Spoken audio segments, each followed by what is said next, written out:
Assalamualaikum warahmatullahi wabarakatuh. Perkenalkan, saya Teresa Jennifer Elizabeth Malonda dari program studi akuntansi. Pada kesempatan kali ini, saya akan mempresentasikan proposal penelitian yang berjudul Makna Transparansi Keuangan dalam Perspektif Mahasiswa Akuntansi, Studi Fenomenologis di Ternate. Pada bab 1 pendahuluan, latar belakang penelitian ini berangkat dari pentingnya transparansi keuangan dalam dunia akuntansi. Transparansi keuangan merupakan prinsip keterbukaan dalam penyajian informasi keuangan, sehingga informasi yang disampaikan dapat dipertanggungjawabkan dan dipercaya oleh pihak yang berkepentingan. Nah, bagi mahasiswa akuntansi, transparansi keuangan bukan hanya dipelajari sebagai teori di dalam kelas, tetapi juga menjadi nilai etis yang akan diterapkan ketika memasuki dunia kerja sebagai akuntan maupun profesional di bidang keuangan. Berbagai penelitian sebelumnya juga telah mengkaji transparansi keuangan pada organisasi keagamaan maupun lembaga pendidikan. Namun, penelitian yang secara khusus menggali bagaimana mahasiswa akuntansi memaknai transparansi keuangan, terutama di kota Ternate ini, masih sangat terbatas. Padahal, setiap daerah memiliki kondisi sosial dan budaya yang berbeda, sehingga dapat memengaruhi cara seseorang memahami suatu konsep. Nah, oleh karena itu, penelitian ini dilakukan untuk menggali makna transparansi keuangan berdasarkan pengalaman langsung mahasiswa akuntansi di Ternate. Berdasarkan latar belakang tersebut, rumusan masalah dalam penelitian ini adalah bagaimana mahasiswa akuntansi di Ternate memaknai transparansi keuangan berdasarkan pengalaman akademik dan sosial mereka.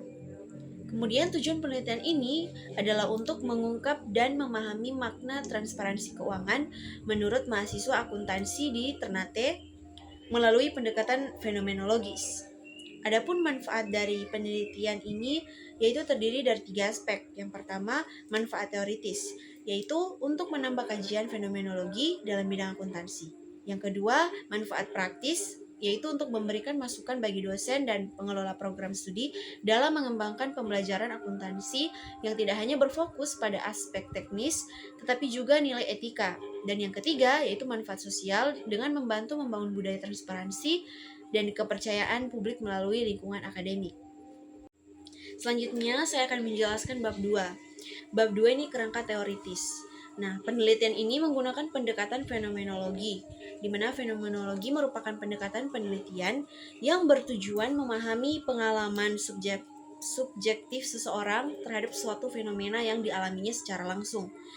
Dalam penelitian ini, fenomenologi digunakan untuk memahami bagaimana mahasiswa akuntansi memberikan makna terhadap transparansi keuangan berdasarkan pengalaman mereka selama menjalani perkuliahan dengan mengikuti organisasi maupun berinteraksi dalam lingkungan sosial. Penelitian ini juga didukung oleh beberapa penelitian terdahulu, seperti penelitian Wiranata tahun 2016 menunjukkan bahwa pemahaman akuntansi dan etika mahasiswa saling berkaitan. Kemudian ada juga penelitian Purnomo Sidi di tahun 2016 menjelaskan pentingnya memahami pengalaman subjektif mahasiswa dalam memaknai independensi akuntan. Sedangkan ada juga penelitian dari Yanuarisa dan Irianto pada tahun 2014 menunjukkan bahwa transparansi yang bermakna dipengaruhi oleh keterbukaan informasi dan partisipasi masyarakat. Berdasarkan penelitian terdahulu tersebut, penelitian ini berupaya menggali makna transparansi keuangan dari perspektif mahasiswa akuntansi di Ternate. Kerangka pemikiran penelitian ini dimulai dari pengalaman akademik dan sosial mahasiswa.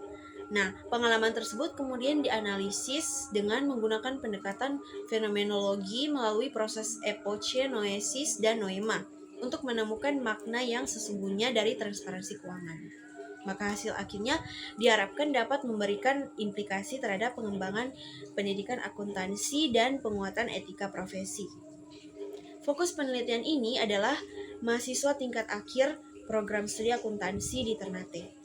Objek penelitian adalah pengalaman mereka terkait transparansi keuangan dalam kegiatan perkuliahan, organisasi, tugas akademik maupun praktik kelembagaan yang pernah mereka alami. Nah, selanjutnya saya akan menjelaskan pada bab 3. Bab 3 dengan judulnya metodologi penelitian. Penelitian ini menggunakan metode kualitatif dengan pendekatan fenomenologi. Pendekatan ini dipilih karena penelitian tidak bertujuan mengukur fenomena dengan angka, melainkan memahami makna yang muncul dari pengalaman hidup mahasiswa. Kemudian lokasi penelitian berada di program studi akuntansi Fakultas Ekonomi dan Bisnis di Kota Ternate. Penelitian juga direncanakan berlangsung selama 2 bulan yang meliputi tahap persiapan, pengumpulan data, hingga analisis data. Sumber data dalam penelitian ini terdiri dari data primer dan data sekunder. Data primer diperoleh melalui wawancara mendalam dan observasi terhadap mahasiswa akuntansi yang memiliki pengalaman dalam organisasi maupun aktivitas yang berkaitan dengan pengelolaan keuangan. Jumlah informan diperkirakan antara 8 sampai 12 orang atau sampai data mencapai titik jenuh. Sementara itu, data sekunder diperoleh dari dokumen pendukung seperti laporan keuangan organisasi mahasiswa, modul pembelajaran, dokumentasi kegiatan, serta berbagai penelitian terdahulu yang relevan. Teknik pengumpulan data dilakukan melalui 3 cara. Pertama, wawancara mendalam untuk menggali pengalaman dan pandangan informan secara lebih luas. Kedua, observasi partisipatif untuk mengamati praktik transparansi yang terjadi di lingkungan mahasiswa. Ketiga, dokumentasi sebagai data pendukung sekaligus alat triangulasi. Untuk menjamin keabsahan data penelitian ini menggunakan 4 kriteria, yaitu kredibilitas, transferabilitas, dependabilitas, dan konfirmabilitas. Teknik yang digunakan antara lain triangulasi member checking, audit trail, serta diskusi dengan rekan sejawat dan dosen pembimbing. Analisis data menggunakan model Miles-Huberman dan Saldana yang terdiri dari 3 tahapan. Tahap pertama itu reduksi data, yaitu memilih dan menyederhanakan data yang relevan. Tahap kedua adalah penyajian data dalam bentuk narasi dan tema-tema. Dan tahap ketiga adalah penarikan kesimpulan dan verifikasi untuk menemukan esensi makna transparansi keuangan berdasarkan pengalaman mahasiswa. Sebagai penutup, penelitian ini diharapkan mampu memberikan pemahaman yang lebih mendalam mengenai bagaimana mahasiswa akuntansi di Ternate memaknai transparansi keuangan serta memberikan kontribusi bagi pengembangan pendidikan akuntansi yang lebih berorientasi pada nilai etika dan akuntabilitas.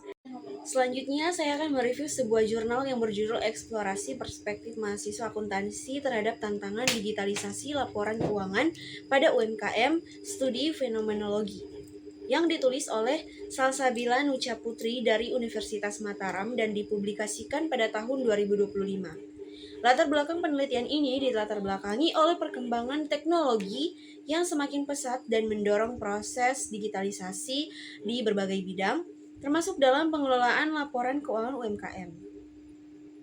Nah, UMKM merupakan salah satu pilar penting perekonomian Indonesia karena mampu menyerap banyak tenaga kerja. Namun, masih banyak UMKM yang mengalami kendala dalam pencatatan keuangan serta memiliki tingkat literasi digital yang rendah. Menariknya, penelitian ini tidak berfokus pada pelaku UMKM, melainkan pada mahasiswa akuntansi sebagai calon akuntan masa depan. Peneliti ingin mengetahui bagaimana mahasiswa memandang tantangan digitalisasi laporan keuangan pada UMKM dan bagaimana mereka melihat peran mereka dalam proses tersebut. Metode penelitian ini menggunakan pendekatan kualitatif dengan metode fenomenologi. Partisipan penelitian terdiri dari 8 mahasiswa program studi akuntansi Universitas Mataram yang dipilih menggunakan teknik purposive sampling.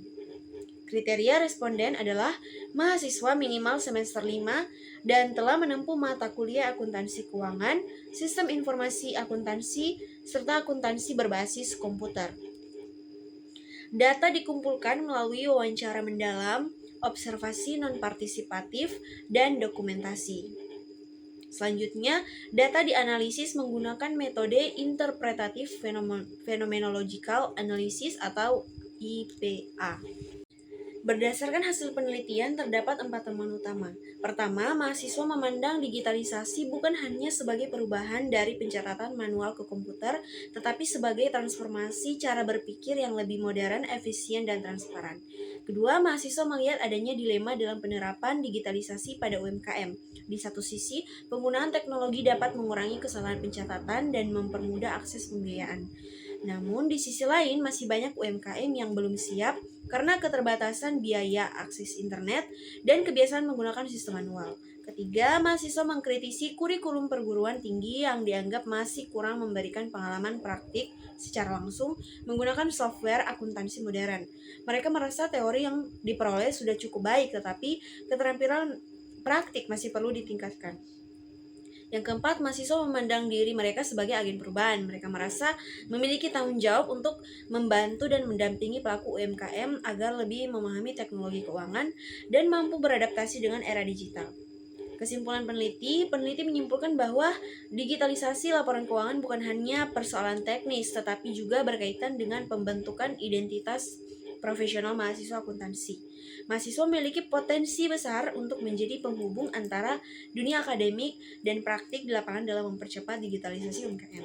Namun, hal tersebut perlu didukung oleh kurikulum yang lebih aplikatif dan sesuai dengan kebutuhan dunia kerja saat ini. Kita masuk analisis dan review. Menurut saya, jurnal ini memiliki beberapa kelebihan. Pertama, penggunaan metode IPA sangat tepat karena mampu menggali pandangan pengalaman dan refleksi mahasiswa secara mendalam. Kedua, topik yang dibahas sangat relevan dengan kondisi saat ini, terutama di tengah perkembangan teknologi dan tuntutan digitalisasi pada UMKM. Ketiga, kriteria informan yang jelas membuat data yang diperoleh lebih valid karena responden sudah memiliki dasar pengetahuan akuntansi dan teknologi. Namun, jurnal ini juga memiliki beberapa kekurangan. Pertama, penelitian hanya dilakukan pada mahasiswa Universitas Mataram, sehingga hasilnya belum tentu mewakili mahasiswa di daerah lain. Kedua, terdapat beberapa referensi yang kurang relevan dengan topik utama penelitian, sehingga dapat mengurangi fokus pembahasan pada bagian referensi.